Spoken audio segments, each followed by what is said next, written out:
beautiful story. I just love to tell this story. There was a man in Varanasi. He was staying in the banks of Ganga. Varanasi is the religious capital of India. Per day floating population is 300,000 people. 300,000 people enter into that city every day just to touch and have the blessings of that Shiva in that city. You will be surprised, no industry, nothing. The whole city, the only income of that whole city, the only reason for the development of the whole city is few temples of that city. That's all. If you go there, you will see all these things can happen only in India. Cities grow around temples. Even the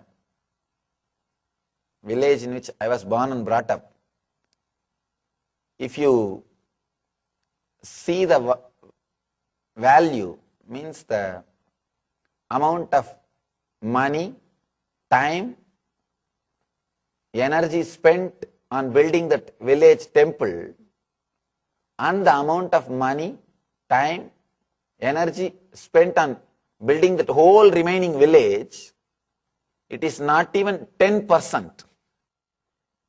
If they have put 100 rupee, 100 men, and 100% energy in building the temple, the whole remaining village, they have put hardly less than 10% of money, 10% of men, and 10% of energy to build the whole remaining village. You will be shocked. 25-acre stone built up area, built up in stone, complete granite, built up area, and all other houses will be made out of wood and the mortar, the cement, brick. This beautiful city, the great city Varanasi, there was a man, very simple, innocent man, uneducated. He wants to have initiation from a priest. He thought that priest was enlightened, and somehow he devoted himself to that priest. Of course, not only that priest was not enlightened, he is not interested in accepting this illiterate man as a disciple. But this man's devotion is such. He's a very village person. His name is actually Ramdas. His name is Ramdas. He decides, I should take initiation from this priest. Let me do something. Then finally he somehow comes to know about the initiation process. Initiation means the disciple will touch the feet of the master. Master will put the feet on the head of the disciple and give the mantra, means the holy word, sacred word to repeat. This is the initiation. This guy thinks, if I go and lie down in the bank of Ganges, actually early morning the priest will come every day to take bath. Early morning, 4 o'clock, before the sunrise. If I lie down in the steps, naturally when he walks, he will put his he will put his feet on my head, because it is dark. It is dark. He will not know. He will somehow step on me. So it's a blessing. One more thing. In India there is a habit, strange habit. Even if you step if you do some mistake, you say Ram, Ram Ram, Krishna Krishna, not shit. People, when they do something like this, they say Ram Ram, Krishna Krishna. The words which you repeat are very powerful.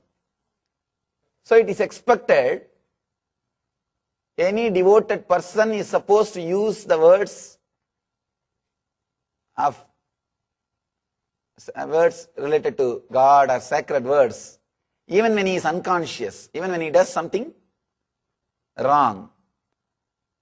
So this man also expected, this Ramadas also expected, his would-be guru is a great spiritual person. So naturally when he steps on him, by mistake, he will repeat Ram Ram or Krishna Krishna. He thinks, I will take that as a mantra. Very intelligent plan. He will put his feet on my head and naturally he will slip and he will say Ram or Krishna or some God's name. I will take that as a mantra. He goes to the Ganga steps. Early morning, 4 o'clock, he is lying. The same path in which the priest used to walk. Almost everything was working. But for one thing missed. The priest came, he walked in the same route and he put his feet also on the Ramdas. But because he is not enlightened as Ramdas thought, instead of saying Rama or Krishna, he shouted, oh buffalo, hey buffalo. He just shouted, fool, buffalo. First he shouted as buffalo.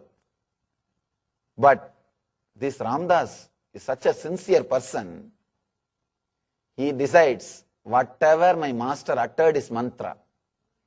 I'll repeat this word buffalo as my mantra. And he starts. You'll be shocked. He starts repeating that word buffalo, buffalo, buffalo, buffalo, buffalo. Continuously he is repeating. He is sitting and repeating that word. Buffalo, buffalo. Just because of his devotion, the story says, really, Devi appeared and gave darshan to him in the form of buffalo. If it is just a story, we won't believe naturally. There is an historical incident which happened. If it is just a story, we won't, it is just a story for inspiration, forget about it. But there is a history,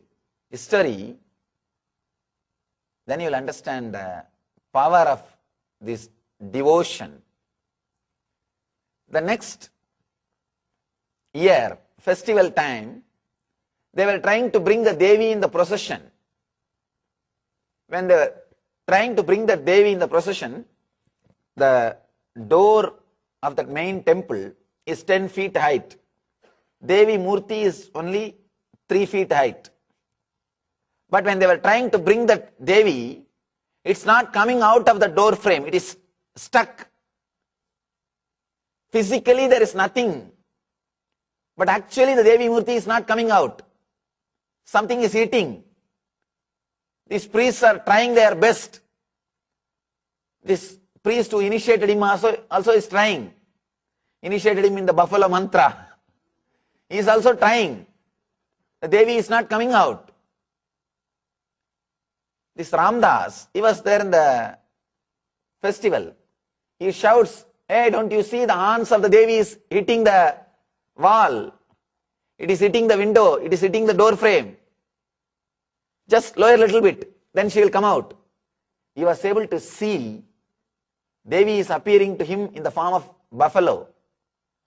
And the horns of that buffalo is hitting the door frame. That is the reason the Murti is not coming out. It's very difficult to believe logically that all these things are possible. Let me tell you one or two more incidents with this historical proof, then we may be able to understand.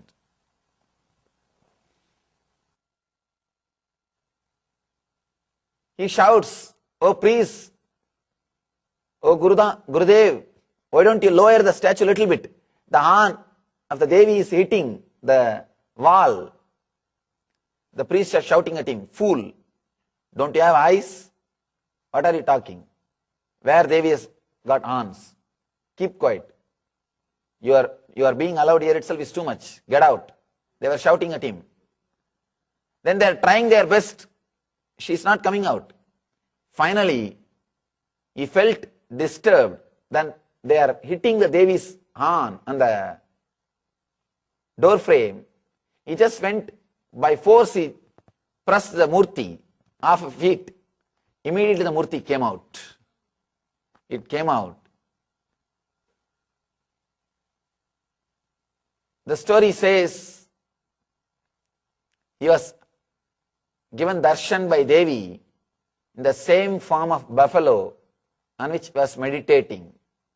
And not only she gave darshan, she proved to the whole world through this incident, whoever meditates in whatever form, with whatever name he appears, the divine appears to them in that same form, in that same way. Because in memory of this incident, still now they have a beautiful buffalo created in a silk carpet which will be hanging next to the Devi temple. Still now, if you go to Varanasi on this festival day, they will hang a big curtain in which they have embroidered buffalo in a silk curtain, and the puja will be done to that also. Just in memory of this Ramadas, great devotee who meditated on Devi in the form of buffalo and got enlightened just in the same form, just to respect his devotion.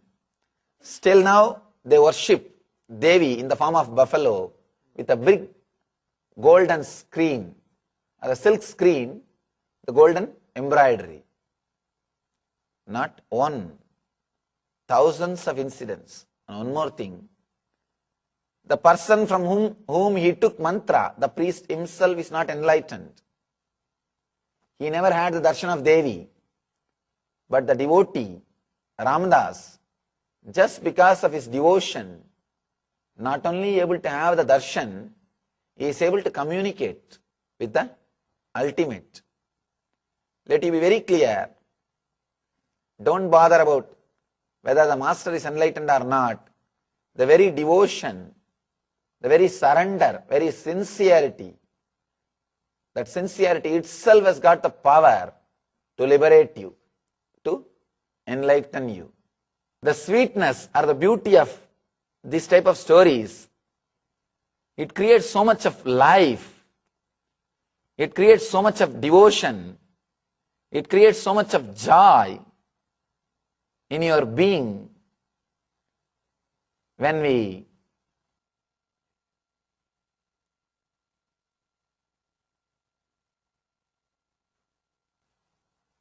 just relax for a few minutes from our logic, which is constantly nagging us, which is constantly torturing us, and relax your being with this kind of few stories.